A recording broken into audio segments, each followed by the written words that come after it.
Kami awali. Assalamualaikum warahmatullahi wabarakatuh. Waalaikumsalam warahmatullahi wabarakatuh. Kami dari kelompok 5 Kerajaan Perlak akan mempresentasikan hasil karya kami. Sebelumnya memperkenalkan diri terlebih dahulu. Saya Salsabila Rahma dari absen 21. Alifati Nurjana dari absen 16. Saya Intan Aulia dari absen 19. Saya Gusana Rahma dari absen 1. Langsung saja ke pembahasannya. Kerajaan Perlak.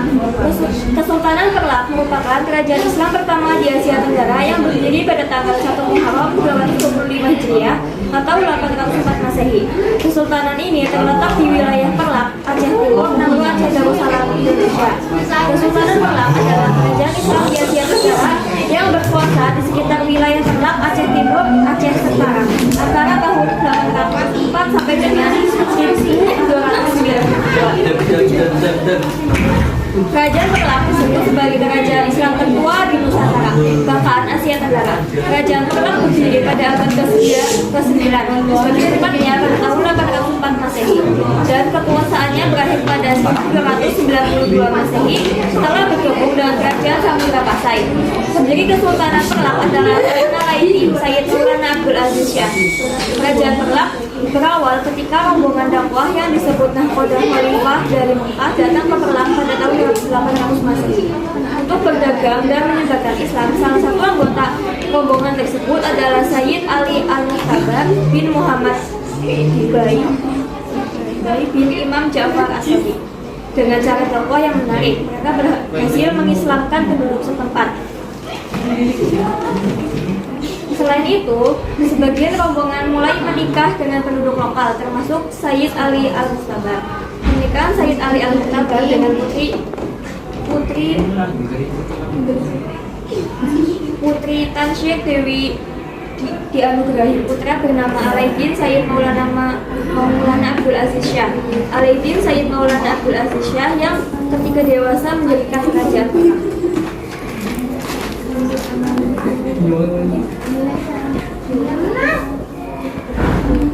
Pemerintahan. Pada masa pemerintahan Alaiddin Sayyid Maulana Abdul Aziz Shah, kerajaan Perlak tumbuh dan berkembang menjadi kerajaan yang jujur dan menjadi semakin luas. Beliau merupakan sultan aliran Syiah. Aliran ini datang ke Nusantara atau Indonesia melalui pedagang Gujarat, Persia, dan Arab. Aliran Syiah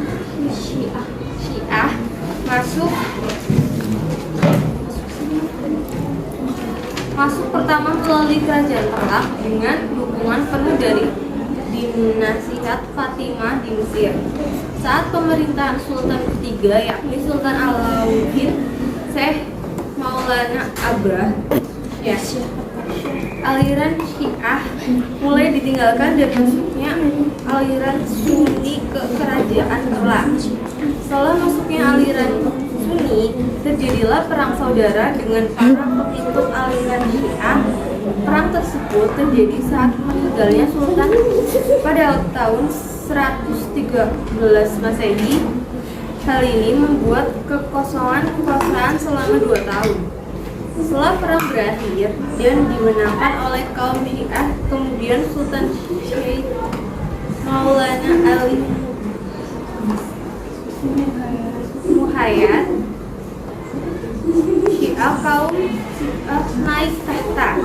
Pada akhirnya pemerintahan beliau terjadi lagi peperangan antara kedua golongan tersebut di kerajaan Perlak. Peperangan tersebut dimenangkan oleh golongan Sunni, sehingga yang menjadi sultan dari golongan tersebut. Singkat cerita, peperangan yang terjadi di kerajaan Perlak masih terus terjadi. Akhirnya Sultan Kerajaan Perlak ke-17, yakni Sultan Mahmud Alaiddin Malik Muhammad Amin Shah, melakukan strategi politik persahabatan dengan kerajaan tetangga. Dia menikahkan menikahkan putri-putrinya dengan raja-raja kerajaan tetangga, yakni Kerajaan Malaka dan Kerajaan Samudra Pasai. Dari hasil perkawinan antara dua kerajaan tersebut menghasilkan putra mahkota pewaris dua kerajaan, yaitu Sultan Muhammad Malik Al-Danis. Setelah putra mahkota tersebut diangkat menjadi sultan dan raja, kemudian Kerajaan Perang menyatu dengan Kerajaan Samudra Pasai. Kejayaan Kesultanan Perak mencapai puncak kejayaan pada saat di bawah kepemimpinan dari Sultan Alauddin Malik Muhammad Amin yang pada saat itu menjabat menjadi Sultan antara tahun 1230 sampai dengan 1267 Masehi. Kesultanan Perak tersebut mengalami kemajuan baik dalam bidang pendidikan Islam dan juga perluasan dakwah. Peruntukan Kerajaan Perak pada 1922 Masehi, Kerajaan Perak mulai mengalami kemunduran. Hal ini disebabkan raja terakhir mereka yakni Sultan Mahmud Alaihi Malik Abdul Aziz berdaulat wafat. Sejak saat itulah Kerajaan Perak mengalami kemunduran dan pemerintahan beralih ke Kerajaan Samudra Pasai.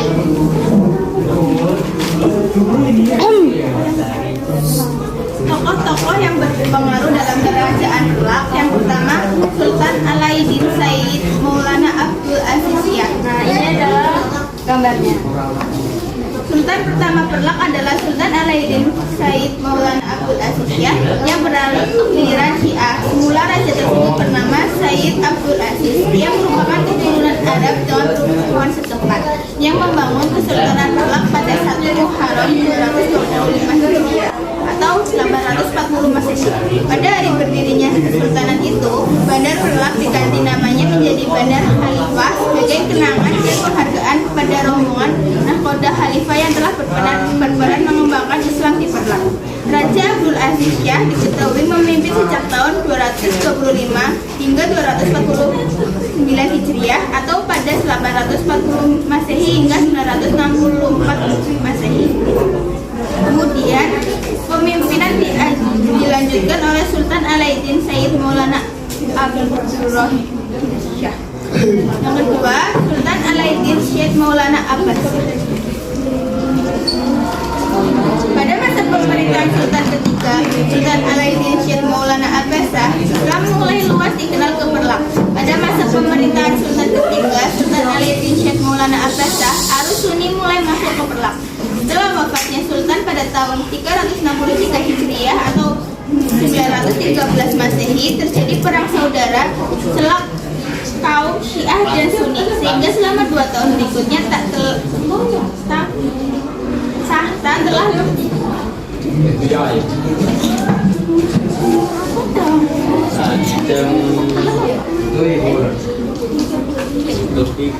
dua tahun berikutnya tak telah tersedia sultan.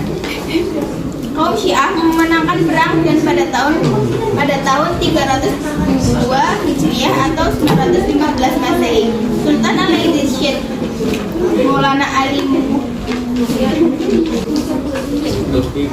dua tahun berikutnya tak telah tersedia sultan. Kaum Syiah memenangkan perang dan pada tahun 302 Hijriah atau 915 Masehi, Sultan Alauddin Syed Maulana Ali Muhajjah dari Al-Syiah naik tahta.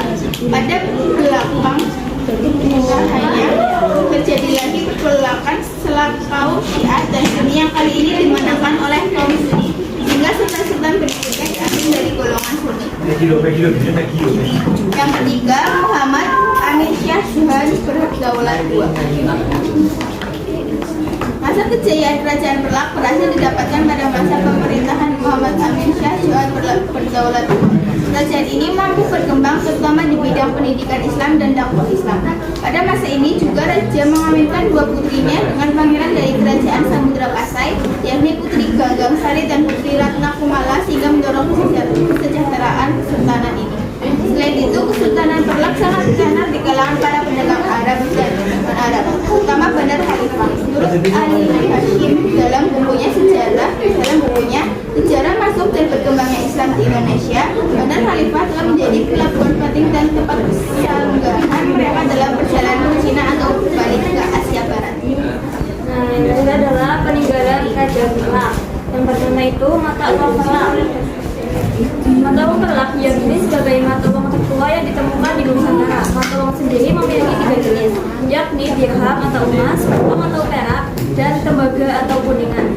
Yang kedua adalah stempel kerajaan.